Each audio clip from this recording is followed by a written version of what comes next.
In the tapestry of Islamic belief, the soul, known as the ruh in Arabic, holds a place of profound significance.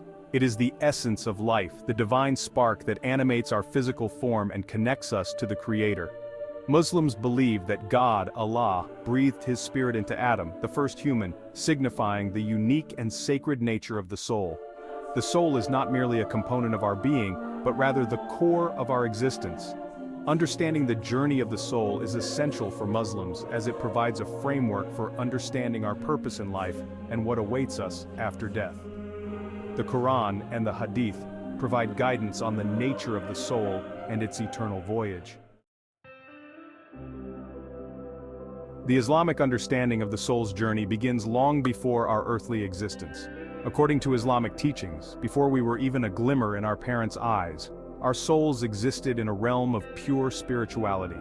The Quran describes this event in Surah 7, verse 172, where God says, "And remember when your Lord extracted from the children of Adam, from their loins, their descendants and made them testify of themselves, saying to them, 'Am I not your Lord?' They said, 'Yes, we have testified.'"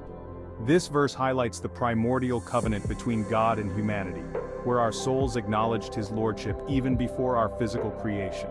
This pre-birth existence is not a period of unconsciousness but rather a time of profound spiritual awareness. He created our souls, knowing all our future choices and actions, yet He granted us free will to determine our eternal destinies. Understanding the soul's pre-birth existence fosters a sense of purpose and responsibility. Death in Islam is not the end but a transition, a passage from the physical realm to the spiritual. The Quran describes this separation in vivid detail, stating that when death approaches, angels descend to gently extract the soul from the body. For those who lived a righteous life, the Quran assures a peaceful departure. Surah 16 verse 32 states, "Those whose lives the angels take while they are pure and good, saying to them, 'Peace be upon you, enter paradise for what you used to do.'" Conversely, for those who lived in defiance of God's commandments, the moment of death is described as a harrowing experience. The state of the soul at the time of death, determined by one's faith and actions in life, plays a crucial role in shaping its experience in the afterlife. This understanding motivates Muslims to live a life of piety and righteousness. Following the separation of the soul from the body, the journey continues in the realm of Barzakh, often referred to as the grave. The Prophet Muhammad, peace be upon him, described the grave as either a garden from the gardens of paradise or a pit from the pits of hellfire. For the righteous, the grave offers a state of peace and tranquility, a glimpse into the eternal bliss that awaits them.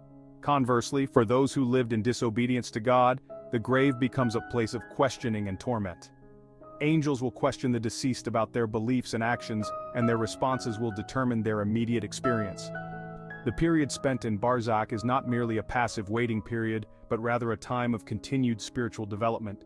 The concept of Barzakh encourages introspection and self-reflection.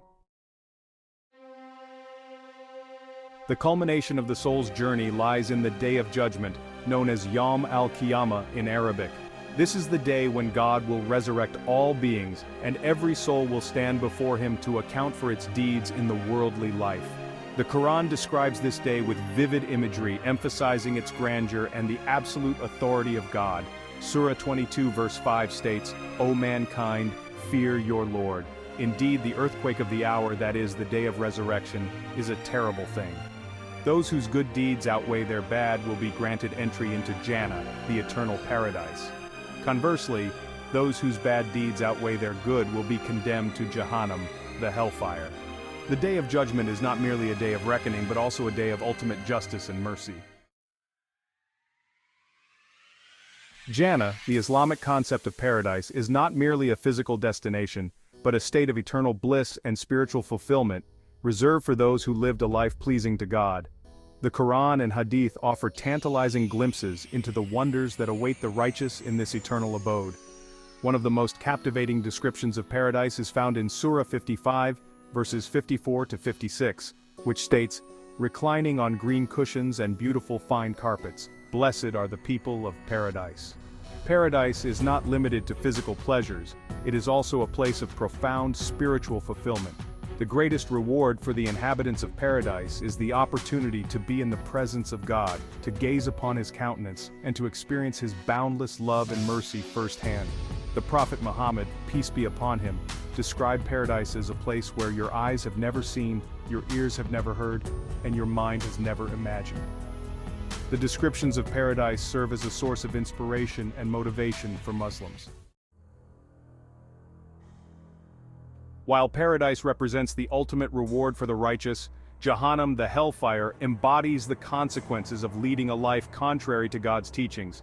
The Quran, in Surah 4 verse 14, describes Hellfire as a blazing fire, emphasizing the intensity of its heat and the severity of its punishment. Those who reject God's message and persist in their disbelief will face the full brunt of his wrath in this realm of eternal suffering. The torments of hellfire are not limited to physical pain, they also encompass profound spiritual anguish. The Quran, in Surah 38 verses 55 to 56, states, "Indeed, the criminals will be in perpetual punishment. They will not be allowed to die, nor will their punishment be lightened." It is important to note that God, in his infinite mercy, does not wish for any of his creations to suffer such a fate. The descriptions of hellfire serve as a stark reminder of the gravity of sin and the importance of seeking God's forgiveness. The Islamic understanding of the soul's journey doesn't just offer a glimpse into the afterlife, it profoundly impacts how Muslims live their lives in this world. Knowing our actions have eternal consequences weighs heavily on every decision, every word, and every intention. The belief in accountability on the Day of Judgment fosters a strong sense of responsibility. Muslims are encouraged to be mindful of their actions, always striving to live a life of righteousness, kindness, and compassion. The Quran emphasizes the importance of good deeds in Surah 19 verse 76, stating, "And those who believe and do good deeds, we will increase for them their good deeds." The fear of God's punishment, while a motivator, is not meant to be paralyzing. Instead, it is balanced by an even greater emphasis on God's infinite mercy and forgiveness. In Islam, contemplating death and the afterlife is not morbid but encouraged. It's seen as a source of spiritual awakening, prompting reflection on life's purpose and the importance of aligning oneself with God's will. The Prophet Muhammad, peace be upon him, said, "Remember often the destroyer of pleasures," referring to death. Seeking knowledge about death, the soul's journey and the afterlife is considered a form of worship in Islam. It deepens faith, strengthens resolve, and provides solace in the face of life's inevitable trials and tribulations. By contemplating death, Muslims are encouraged to prioritize what truly matters. The Islamic perspective on the soul's journey offers a profound framework for understanding both life and death. It posits that our earthly existence is not an end but rather a stage in a much grander journey, a journey of return to our Creator. This understanding imbues life with meaning and purpose. It reminds us that our actions have eternal consequences, and that our ultimate goal should be to seek God's pleasure and attain His eternal paradise. Death, in this context, is not an end but a transition, a passage from the physical realm to the spiritual. This perspective offers solace and hope in the face of loss and grief.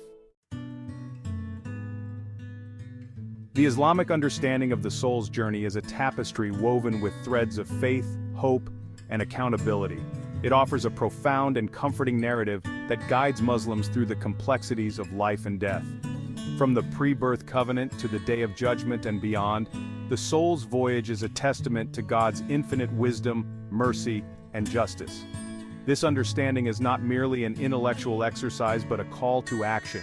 It motivates Muslims to live a life of purpose, striving for righteousness, showing compassion to others, and constantly seeking God's forgiveness.